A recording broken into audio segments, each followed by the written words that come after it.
पढाइमा मात्र राम्रो हुँदैमा कहाँ धनी हुन्छ र भन्नेहरू कम्प्लिटली गलत हुन्। किनभने राम्रो पढाइ भएको मान्छेले त दिनमा मात्र 1-2 घन्टा काम गरेर पनि फुल टाइम काम गरे जतिको कमाइ गर्न सक्छ। स्वागत छ तपाईँहरूलाई मेरो first episode of the series rating money making ways in नेपालमा। र आज हामी कुरा गर्दैछौँ होम ट्युटरिङको बारेमा।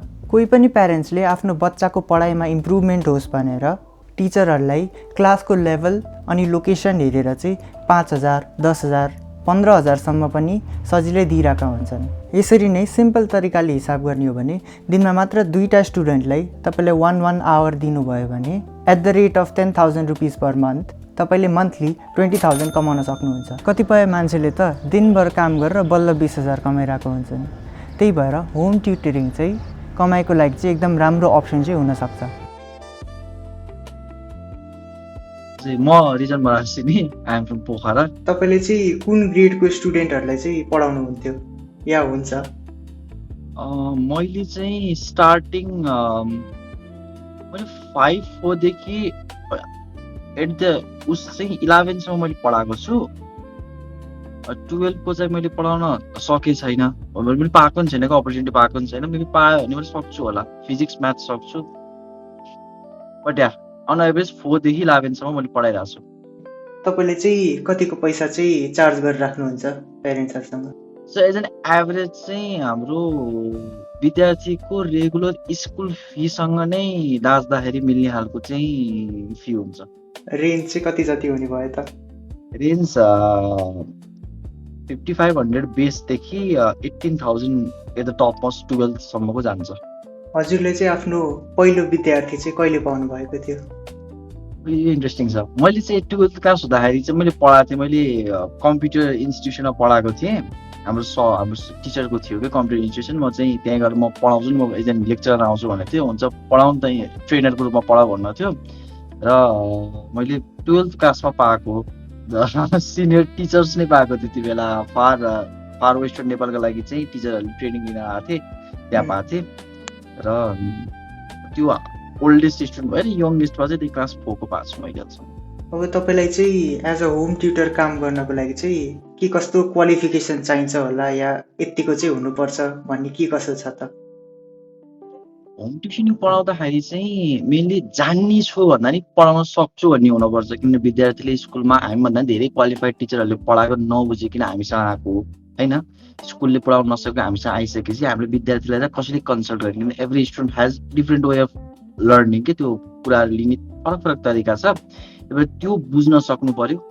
र स्टार्टिङ फेज विद्यार्थीको फर्स्ट विकमा चाहिँ विद्यार्थीले राम्रोसँग बुझेर लाने हो भने चाहिँ टिचर पर्सपेक्टिभ त्यो क्वालिफिकेसन जान्नु पर्यो कि आफूले बुझेको कुरा डिप्लोय गर्न सक्ने, त्यो डेलिभर गर्न सक्ने खालको चाहिँ क्वालिटी हुनैपर्छ। अब तपाईँको होम ट्युटर गर्ने एक्सपिरियन्स चाहिँ कस्तो छ त सोफार?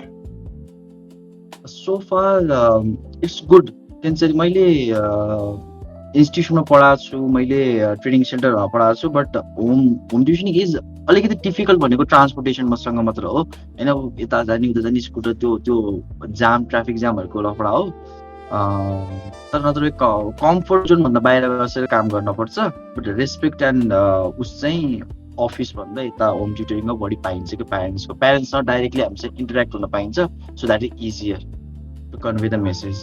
अब कोही पनि मान्छे चाहिँ अब म पनि होम ट्युटर गर्छु भनेर नयाँ चाहिँ स्टार्ट गर्दैछ मानौँ, यस्तो छ भने चाहिँ उसको लागि चाहिँ के सजेसन, के रिकमेन्डेसनहरू चाहिँ प्रोभाइड गर्नुहुन्छ त? रिकमेन्डेसनमा चाहिँ स्टार्टिङमा चाहिँ कहिले पनि आफ्नो स्यालेरी हाई नराखौँ होइन। अब म एज एन एक्सपिरियन्स मैले 3-4 वर्ष भइसक्यो एज एन टिचिङकै फिल्डमा नि पढाएको। त्यही भएर आफ्नो स्यालेरी बेस राख्दाखेरि चाहिँ सकभर लोबाट सुरु गर्ने एन्ड स्यालेरीलाई भन्दा पनि एक्सपिरियन्सलाई जुटाउन सक्नु पऱ्यो कि है। उसैको त्यो एक्सपिरियन्स बटुल्नमा बढी इन्डल्ज गर्ने 6-7 महिना, अनि त्यसपछिकोमा चाहिँ बल्ल आफ्नो स्यालेरीतिर जाने, पढ्ने, हरेकचोटि रिभिजन गऱ्यो गर्ने आउँछ भनेर नजाने कि विद्यार्थीको कोर्स अपडेट हुन्छन् होइन। अनि विद्यार्थीलाई आफूले पढाइसकेपछि विद्यार्थी जान्ने हुनैपर्छ भन्ने आफ्नो फोकस राख्ने। विद्यार्थीलाई तर्साउने होइन कि A+ लिएर आइज तर्साउने होइन कि आफ्नो गोल राख्नु पऱ्यो कि यो विद्यार्थीले A+ ल्याओस् भन्ने, त्यो गोल राखेर चाहिँ पढाउनुपर्छ कि। यो इन्टरभ्यू हेरिसकेपछि चाहिँ हामीले होम ट्युटरिङलाई 5वटा डिफ्रेन्ट क्राइटेरियाको बेसिसमा चाहिँ रेट गर्नेवाला छौँ। हाम्रो फर्स्ट क्राइटेरिया भनेको चाहिँ इन्कम पोटेन्सियल छ। सो अघि भनिसके जसरी हामीले दिनको जम्मा 2 or 3 आवर्स मात्रै स्पेन्ड गरेर पनि एउटा फुल टाइम स्यालेरी चाहिँ हामीले कमाउन सक्छौँ। But at the same time 15-20,000 भनेको चाहिँ त्यस्तो ground breaking amount of money चाहिँ होइन। So I would rate it a 4 out of 5। Entry ब्यारियरको कुरा गर्दा चाहिँ त्यस्तो ठुलो ब्यारियर्सहरू चाहिँ केही पनि छैन। हामीले चाहिँ सफ्ट स्किलहरू चाहिँ चाहिने हुन्छ, एउटा राम्रो लेभल अफ कम्युनिकेसन स्किल चाहिँ चाहिने हुन्छ। त्यसबाहेक चाहिँ हामीलाई क्वालिफिकेसन सर्टिफिकेसन त्यस्तोहरू चाहिँ केही पनि नचाहिने भएर चाहिँ एन्ट्री ब्यारियर चाहिँ रिलेटिभली लो नै छ। So I will be rating it a 4। Time to first इन्कमको कुरा गर्नुपर्दा चाहिँ हामीले इनिसियली स्टुडेन्ट पाउन चाहिँ अलिक गाह्रो हुनसक्छ।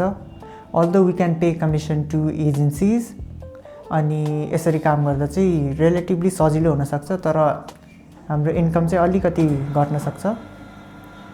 स्केलेबिलिटीको पोइन्ट अफ भ्यूबाट हेऱ्यो भने चाहिँ हामीले आफ्नै टाइम चाहिँ स्पेन्ड गर्नुपर्ने हुन्छ यसमा। कोही अरू मान्छेले चाहिँ हामीले आफ्नो पोजिसनमा चाहिँ हायर गरेर अब पढ्न नजाऊ चाहिँ भन्न अलि मिल्दैन। सो होम ट्युटरिङ चाहिँ अलि स्केलेबल अप्सन चाहिँ हो जस्तो मलाई लाग्दैन। So I will be rating it a 2। Risk लेभलबाट हेऱ्यो भने चाहिँ इट्स बेसिकली रिस्क फ्री, किनभने हामीले केही पनि फाइनेन्सियली चाहिँ इन्भेस्ट गर्नुपर्ने हुँदैन। हामीले आफ्नो टाइम र नलेजहरू मात्र इन्भेस्ट गर्ने हो। सो होम ट्युटरिङमा चाहिँ रिस्क लेभल चाहिँ एकदम कम छ। So I will be rating it a 5। ओभरअलमा हेऱ्यो भने चाहिँ हाम्रो रेटिङ चाहिँ 3.6 को एभरेजमा आएको छ। इफ तपाईँ चाहिँ स्टुडेन्ट हुनुहुन्छ या केही काम गरिराख्नु भएको छ भने चाहिँ आफ्नो फ्री टाइममा चाहिँ इभिनिङ या मर्निङको टाइममा चाहिँ हजुरले ट्युटरिङ गरेर चाहिँ एक्स्ट्रा इन्कम चाहिँ गर्न सक्नुहुन्छ। तपाईँले मनी अपफ्रन्ट इन्भेस्ट पनि गर्नु पर्दैन, आफ्नो स्किल र टाइमको बेसिसमा चाहिँ तपाईँले अर्न गर्न सक्नुहुन्छ। इनिसियली चाहिँ स्टुडेन्ट पाउन चाहिँ अलिक गाह्रो पर्न सक्छ, but once you start finding students त्यसपछि चाहिँ यु क्यान स्टार्ट अर्निङ। फ्युचरमा पनि मैले चाहिँ यस्तो भिडियोहरू चाहिँ अपलोड गरेर राख्ने हुन्छु। सो मेक स्योर तपाईँले चाहिँ मेरो युट्युब च्यानललाई चाहिँ सब्सक्राइब गर्नुभएको छ, अनि make sure to like this video as well. र कुनै पनि स्पेसिफिक बिजनेस या साइड हसलको बारेमा चाहिँ तपाईँलाई अझै इन्फर्मेसन चाहिएको छ भने चाहिँ make sure to comment down below. And that's it for now. Thank you.